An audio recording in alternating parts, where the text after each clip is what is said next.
घर खरीदें या किराए से रहें, ये एक ऐसा सवाल है जो बहुत बार पूछा जाता है। बहुत सारे लोगों के दिमाग में, दिल में ये सवाल आता रहता है कि यार हम किराए से रहें और पैसा इन्वेस्ट करें तो ज़्यादा अच्छा है, या फिर अपना खुद का घर खरीदें और फिर उस घर की EMI चुकाते रहें तो वो ज़्यादा अच्छा है।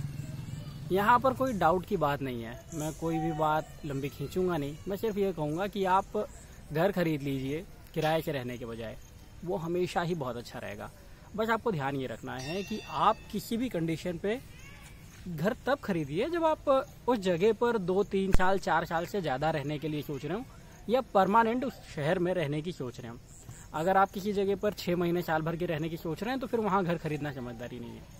लंबे वक्त कहीं आप रहना चाहते हैं तो घर खरीदिए। अब आपसे कई लोग ये कहेंगे कि यार इन्वेस्टमेंट करना ज़्यादा अच्छा है, घर खरीदना अच्छा नहीं है, आप किराया देते रहिए, किराए से रहते रहिए और फिर घर खरीद लीजिए, या किराए से रहते रहिए और इन्वेस्टमेंट करिए, घर मत खरीदिए। तो देखिए, मैं ये मानता हूँ कि घर जो है, घर आपका एक बहुत बड़ा इन्वेस्टमेंट है, बशर्ते आप इसको इन्वेस्टमेंट के तौर पर लें। आप किराए से जब रहते हैं तो भारत में करीब 10% साल की दर से किराया बढ़ता है। मतलब अगर आप आज 5,000 रुपये महीने के किराए से रह रहे हैं तो 8 साल में आपका किराया 10,000, 11,000 रुपये के करीब पहुंच जाएगा। लेकिन अगर आप एक EMI पर अपना घर लेते भी हैं तो अगर आप उसकी EMI आज 10,000 रुपये भर रहे हैं तो आने वाले 10 सालों में, 15 सालों में, जब तक आपकी EMI खत्म नहीं हो जाती तब तक वो EMI 10,000 रुपये ही रहेगी, ना उससे कम होगी ना उससे ज़्यादा होगी। तो आपके पास में एक ये प्लस पॉइंट है कि आप अपनी वेल्थ को इस तरीके से बढ़ा सकते हैं, क्योंकि आप एक फिक्स अमाउंट भर रहे हैं अपने किराए पर, आप एक फिक्स अमाउंट भर रहे हैं अपनी EMI पर, और जो महीने का किराया है उसमें आपके पास में ये प्लस पॉइंट नहीं है। चलिए, ये तो एक चीज़ हो गई। इसके अलावा जब आप किराए से रहते हैं तो आपके दिमाग में हमेशा एक बोझा बना रहता है कि अगर मकान मालिक ने खाली करने के लिए कह दिया तो क्या करेंगे। और ऐसा होता भी है, कई बार मकान मालिक खाली करने के लिए कहते हैं। मैं खुद कहता हूँ मेरे किराएदारों से, और उसका कारण इतना है कि मुझे थोड़ा सा डर रहता है कि यार अगर मैंने मेरे किराएदारों को लंबे वक्त तक मेरे घर में रहने की परमिशन दे दी तो वो घर पर कब्जा करेंगे।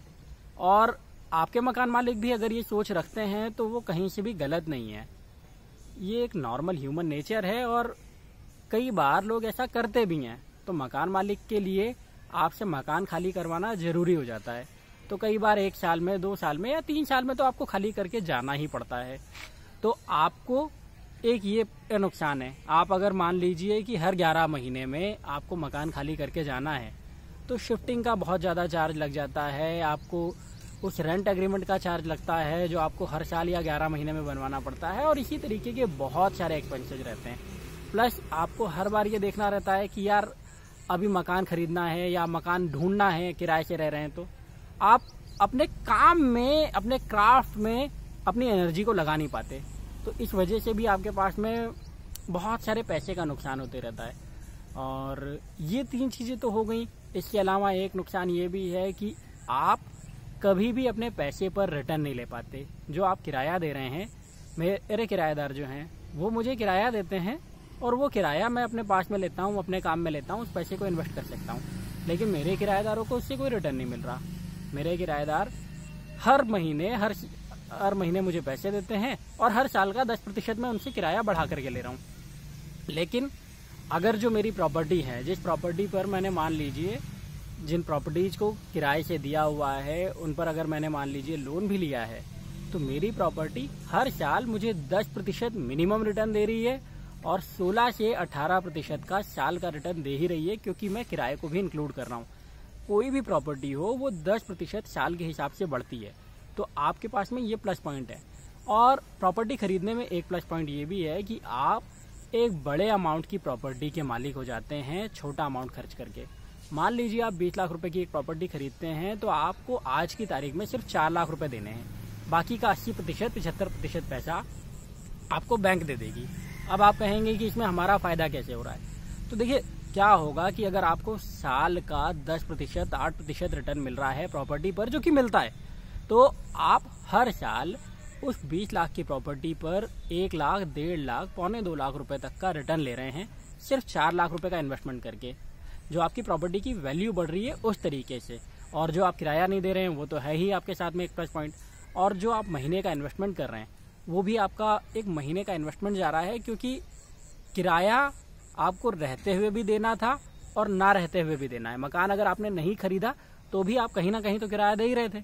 अब ऐसी कंडीशन पे आप कम से कम ये है कि आप अपना मकान खरीद के अपने आप को पैसे दे रहे हैं, और आपके पास में बहुत सारे जो पैसे हैं उसमें ये है कि शुरुआती सालों में वो पैसा मूल में कम जाता है, ब्याज में ज़्यादा जाता है, लेकिन थोड़ा पैसा तो मूल में जमा होता ही है। और अगर आप चाहें कि मान लीजिए आपकी EMI है 15,000 रुपये महीने की और आपके पास में 5,000 रुपये भी एक्स्ट्रा हो रहे हैं, तो अगर आप 5,000 रुपये एक्स्ट्रा जमा करते रहेंगे तो ये समझ लीजिए कि 20 साल की EMI आप 12 साल में ख़त्म कर सकते हैं। उस कंडीशन पे आप बहुत सारा मूल जमा करते रहेंगे, जो कि मैं अक्सर करता हूँ मेरे साथ में। तो मैं आपसे यही कहूँगा, अब इस बात को मैं खींचने को बहुत लंबा खींच सकता हूँ, आपको ढेर सारे कारण दे सकता हूँ। और एक चीज़ और कह देता हूँ कि कुछ लोग होंगे जो आपसे कहेंगे कि इन्वेस्टमेंट करो और उस इन्वेस्टमेंट से आप अपनी प्रॉपर्टीज़ को बढ़ाओ और बाकी की चीज़ें करो। तो भैया ये समझ लीजिए कि प्रॉपर्टी भी एक इन्वेस्टमेंट है। और दूसरी सबसे बड़ी बात, बहुत इम्पॉर्टेंट बात है जो कि आपको बहुत सारे लोग समझाते नहीं हैं, बताते नहीं हैं, वो ये है कि आप जो पैसे इन्वेस्ट करने की बात कर रहे हैं, या ये लोग जो कह रहे हैं कि आप प्रॉपर्टी मत खरीदिए, पैसे इन्वेस्ट करिए, तो उसमें बहुत सारे लोग US की, UK की या यूरोपियन कंट्रीज़ की बातों को कॉपी करते हैं और फिर कहते हैं। आप ध्यान रखिएगा कि वहाँ का कल्चर अलग है, हमारे यहाँ का कल्चर अलग है, वहाँ की बातें, वहाँ का सिस्टम अलग है, हमारा सिस्टम अलग है। तो हम अपने आप की बातों को उनसे कंपेयर नहीं कर सकते। इसके लिए मैं आपसे कह रहा हूँ कि कुछ भी हो जाए, अगर आप अपने लिए एक प्रॉपर्टी खरीद सकते हैं, रहने के लिए घर खरीद सकते हैं, तो घर खरीदिए ज़रूर। और उस घर को कैसे खरीदना है, क्या प्रायोरिटीज़ रखनी है, क्या प्रिकॉशन रखनी है, उसके लिए भी मैं आने वाले वीडियोज़ में आपको ज़रूर बताऊँगा। लेकिन अभी के लिए आपसे इतना ही कहूँगा कि घर खरीदें या किराए से लें, इस चक्कर में पड़ने की बजाय आप बिंदास होकर के अपने लिए घर खरीदिए। मैं आपको यकीन दिलाता हूँ कि लॉन्ग टर्म में आपको इससे नुकसान बिल्कुल नहीं होगा, सिर्फ फ़ायदा होगा। उम्मीद करता हूँ आप इस बात को समझे होंगे। अगर हाँ, तो वीडियो को लाइक करके बताइएगा यार, क्योंकि मुझे अच्छा लगता है जब आपके लाइक मिलते हैं। और इस तरीके से ओपन एनवायरनमेंट में मैं वीडियोज़ बनाता रहूँ, इस बारे में भी अपने कमेंट करके बताइएगा।